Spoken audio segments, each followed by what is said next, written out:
सफलता की ऊंची उड़ान, दूसरों का दिल जीतने की कला, सदा मुस्कुराइए। करीब 10 वर्ष पुरानी बात है। कॉलेज में हमारे शिक्षक ने सभी छात्रों को लगातार 1 मिनट हंसने की अजीब पनिशमेंट दी। सभी के लिए उक्त दंड अनोखा था। हालांकि सभी के लिए ऐसा कर पाना पैदल चलने से भी आसान था। फिर भी हम में से कोई ऐसी पहल करने के लिए तैयार नहीं था। सभी एक दूसरे को ताक रहे थे। कुछ ने सहम कर नजरें झुका रखी थी, तो कुछ के लिए उक्त सजा काला पानी से भी कठोर प्रतीत हो रहा था। धीरे धीरे सभी ने मन मारकर हंसना प्रारंभ किया। आश्चर्य, ऐसा करने के बाद सभी 8-10 मिनट तक चाहकर भी अपने आप को रोक नहीं पाए। ऐसा लगा मानो किसी ने हम सबकी खाने की खिचड़ी में हंसने की गोली मिला दी है। सभी के इतनी तेजी और इतनी देर तक हंसने के पीछे यदि कुछ कारण छिपा था तो वह एक दूसरे की हंसी ही थी। इस घटना से हम सीखते हैं कि जब हम हंसते हैं तब हमें देखकर दुनिया भी हंसती है, जो कि जीने के लिए एक अवश्य पहल है। आलोचना से बचने का एकमात्र तरीका है इसे तारीफ की तरह देखना। होठ, नाक, बाल, कान इत्यादि हर व्यक्ति के चेहरे पर होते हैं। स्वाभाविक है हमारी याददाश्त इतनी अच्छी नहीं होती कि हम हजारों व्यक्तियों को हर बार अलग अलग पहचान लें। वन विभाग को एक बार निर्देश दिया गया कि जंगल में शेरों की गिनती की जाए। कार्य बड़ा ही दुष्कर था और इसके लिए क्या तरीका अपनाया जाए यह निर्धारित करना कठिन था। तभी यह निर्णय लिया गया कि पूरे जंगल में भ्रमण किया जाए और जहाँ जो शेर मिले उसकी तस्वीर खींच ली जाए। बाद में समस्त तस्वीरों को गिनती और शेरों की संख्या मालूम कर ली जाए। मगर यहाँ यह संभावना भी थी कि किन्हीं एक शेर 2 बार तस्वीर तो नहीं ले ली गई, क्योंकि इंसानों को पहचानना आसान होता है किंतु जानवरों को पहचानना बहुत कठिन। एक नस्ल के सभी जानवर एक समान ही प्रतीत होते हैं। अब सवाल उठता है, क्या कारण है कि विश्व में करोड़ों लोगों को एक अलग पहचान है। हम जिनसे मिलते हैं, बातचीत करते हैं, दोबारा मिलने पर उन्हें पहचान लेते हैं। एक बार मेरे पड़ोसी का सफ़ेद रंग का कुत्ता कहीं खो गया, जो कि पिछले 5 वर्ष से उनके साथ था। तब मैं उनके साथ कुत्ता ढूंढने गया और हमने उसके जैसे 10 अन्य कुत्ते देखी। क्योंकि मैं तो कुत्ते के साथ रहा नहीं था, इसीलिए स्वाभाविक था कि उसे पहचानने में मुझे परेशानी हो रही थी। किंतु 5 वर्ष साथ में रहने के बावजूद मेरे पड़ोसी भी उसे पहचान नहीं पा रहे थे। जब भी कोई सफ़ेद कुत्ता उसके जैसा दिखता तो उसे टॉमी टॉमी टॉमी कहकर बुलाते। अगर वह कुत्ता उनकी ओर ध्यान नहीं देता या दौड़कर उनके पास नहीं आता तो इसका मतलब वह उनका कुत्ता नहीं है। फिर इंसानों में ऐसा क्या होता है कि हम उन्हें आसानी से पहचान लेते हैं। आप सड़क के किनारे 1 घंटा खड़े होकर रास्ते पर आने जाने वालों पर कड़ी नजर रखिए। अब सोचिए, क्या इनमें से 20-25 लोगों को 8 दिन बाद भी आप पहचान पाएंगे? जी नहीं, बिल्कुल नहीं। इसके पीछे सीधा सा कारण है कि हम इंसाने के चेहरे पर ज़्यादा उसकी आवाज़, उसके हाव भाव और उसकी मुस्कान से ही उसे पहचानते हैं। चेहरा तो मात्र आपकी पहचान के लिए एक आकृति होता है। किसी ने कहा भी है, अगर हम किसी टोकरी में रखे अंडों जैसे होते तो मुर्गी हमें कैसे रातों रात सुंदर चूजों फिर चलते फिरते मुर्गों में बदल देती। कोई व्यक्ति अपने चेहरे को कितना भी बदल ले फिर भी हम उसे आसानी से पहचान लेते हैं। यदि वह अपने व्यवहार, बोलचाल, मुस्कुराहट इत्यादि को बदल ले तब हम जरूर उसके मिलने के बाद भी संकोच करेंगे। अर्थात आदमी की पहचान उसकी मुस्कान से ही होती है। व्यवहार के द्वारा उत्पन्न समस्याओं को चर्चा के माध्यम से हल कर पाना संभव नहीं।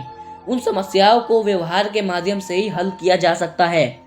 कहा गया है कि जो लोग अपने आप को सर्वाधिक पसंद करते हैं वही लोग दूसरों को भी सर्वाधिक पसंद कर पाते हैं। अब जरा गौर करें, आपको पहचान देने वाली नेमत पर जो आपके पास एक खजाने के रूप में हमेशा विद्यमान रहती है, जितनी बांटो उतनी ही बढ़ती है, वह है आपके अंदर छिपी आपकी मुस्कान। अपने होठों को थोड़ा खींचने मात्र से बड़ी बड़ी समस्याएं व वर्षों से रूठी जिंदगी संभल सकती है। आज यदि आपको कोई व्यक्ति उबाऊ या खड़ूस लगता है तब जरूर वो अपनी मुस्कान बिखेरने में कंजूसी करता है। साथ ही उसकी पर्सनल डायरी में लिखा होता है, हंसना मना है। फिल्मी कलाकार इसी खूबी के कारण करोड़ों कमा लेते हैं। जरा सोचिए, यदि किसी फिल्म में अभिनेता को मुस्कुराना ना आता हो तो क्या वह फिल्म हिट हो सकती है? क्या आप ऐसी फिल्म देखकर अपना समय नष्ट करेंगे? किसी फिल्म में मुख्य कलाकारों की सबसे अधिक प्रभावित करने वाली अदा उनकी मुस्कुराहट ही होती है।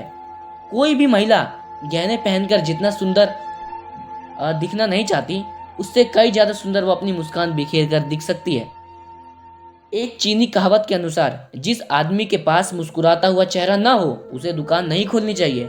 मशहूर विचारक डेल कार्नेगी ने कहा, आपके चेहरे के भाव कपड़ों से अधिक महत्वपूर्ण होते हैं। साथ ही आपकी मुस्कुराहट आपकी भावनाओं का संदेश वाहक है। मैकेनल का मानना था, मुस्कुराने वाले लोग ज्यादा अच्छी तरह बेच व सीख पाते हैं। लिंकन के अनुसार ज्यादातर लोग उतने ही खुश रहते हैं जितना खुश रहने का वो निर्णय करते हैं। एक पुरानी कहावत के अनुसार खुशी आनंद नहीं जीत है। करीब 5 वर्ष पुरानी एक वाकया है। मेरे गांव में अपनी सुरक्षा के मैनेजर लोगों के रतिद्र गेसु एक चौकीदार को नियुक्त किया। 1500 रुपये प्रति माह बतौर वेतन सुनिश्चित हुआ। चौकीदार प्रत्येक रात्रि अपना फर्ज ईमानदारी से निभाने लगा। सारी रात वह जागता और जागते रहो की हाक लगाकर गांव की रक्षा करता। उसने लगातार 3 माह तक ऐसा किया। वह प्रत्येक रात्रि अपनी तीखी आवाज में जागते रहो कहकर पूरी रात लोगों को जागने हेतु मजबूर करता था। उसे ऐसा करने में जरा भी सुख नहीं अनुभूति नहीं होती थी। वह दुखी था। धीरे धीरे उसे यह कार्य बोरियत भरा लगने लगा। एक बार मध्य रात्रि को जब मैंने उसकी आवाज सुनी तो मैं निकलकर बाहर आया। चंद क्षण ही उसकी बातें सुनने के दौरान मैं उसकी पीड़ा जान चुका था। समस्या वास्तव में गंभीर थी, हल ढूंढना भी जरूरी था, अन्यथा उसकी पीड़ा समझने वाला कोई नहीं था। हमारे देश में राय हमेशा मुफ्त में दी जाती है, इसलिए मैंने भी तुरंत उसे अपनी राय दे डाली। मैंने उसे सलाह दी कि जागते रहो की जगह मुस्कुराते रहो शब्दों का प्रयोग करो। आप यकीन मानिए, जब वह इन शब्दों को दोहराता उसके चेहरे पर एक अजीब सी रौनक दौड़ आती और लोग भी उनके इन शब्दों को सुन बिना हंसे नहीं रह पाते। वह अपने आप को सहज प्रतीत करने लगा। उसका कठिन कार्य सरल, रोचक एवं रचनात्मक हो गया। अब वह पहले से ज्यादा जोश एवं उमंग के साथ कार्य करता और कार्य को अंजाम देने के लिए तैयार था। मुस्कुराहट दूसरों को दिया जाने वाला एक तोहफा है जिसकी कीमत कोई नहीं लगाई जा सकती। जीवन की यह अनमोल धरोहर दूसरों को देने के लिए है, न कि उसे अपने होठों के अंदर मुंह के बालकनी में दबा कर रखने के लिए। फोटो स्टूडियो जाइए अपनी फोटो खिंचवाने के लिए। पूरी तैयारी के बाद भी फोटोग्राफर आपसे कहेगा, स्माइल प्लीज। यदि कोई आपको चुटकुला सुनाए तो बिना हंसे रह जाइए और देखिए सुनाने वाले के चेहरे पर इसका क्या प्रभाव होता है। जरा एक बार मुस्कुराहट से भरी सुबह को देखिए और उसकी तुलना कीजिए दोपहर की कड़कड़ती गर्मी। तब शायद आपको मुस्कुराहट से रचनात्मक परिणाम को प्राप्ति होगी। बनावटी मुस्कुराहट से सदैव बचें। इसके बजाय मुस्कुराहट सदाबहार खुशी की बाहरी अभिव्यक्ति होनी चाहिए। जब दो व्यक्ति आपस में मिलते हैं तब संवाद के पूर्व ही दोनों के मुख पर हंसी खिल उठती है। दोनों के चेहरे, आकृति सब कुछ सामान्य है। फिर संवाद कर पूर्व हंसी का कारण क्या है? जब दो व्यक्ति आपस में मिलते हैं तब संवाद के पूर्व ही दोनों के मुख पर हंसी खिल उठती है। दोनों के चेहरे, आकृति सब कुछ सामान्य है। फिर संवाद के पूर्व हंसी का कारण क्या है? दरअसल यह सहज की ही आती है। चेहरे पर अचानक बिना क्रियाकलाप से खिली मुस्कान हमारे चेहरे आकर्षण बनाना चाहती है। वह सामने वाले व्यक्ति को बता देना चाहती है कि आपसे मिलकर खुशी हुई। इसीलिए जब भी आप सुबह उठें तो अपनी नजरिया को बदलें और मुस्कुराहट के साथ पूरी दुनिया को देखें। आपको भी अच्छा लगेगा, देखने वालों को भी अच्छा लगेगा। इसीलिए इस कहानी सुनाने का मेरा मकसद ये है ताकि आप दुनिया को मुस्कुराहट से देखिए, अपने अंदर मुस्कान लाइए, तभी दुनिया आपको अच्छी लगेगी और दुनिया को भी आप अच्छे लगने लगेंगे। आशा करता हूँ कि मेरी ये कहानी आपको बहुत अच्छी लगी होगी। मिलते हैं अगली स्टोरी में। जय हिंद, जय भारत।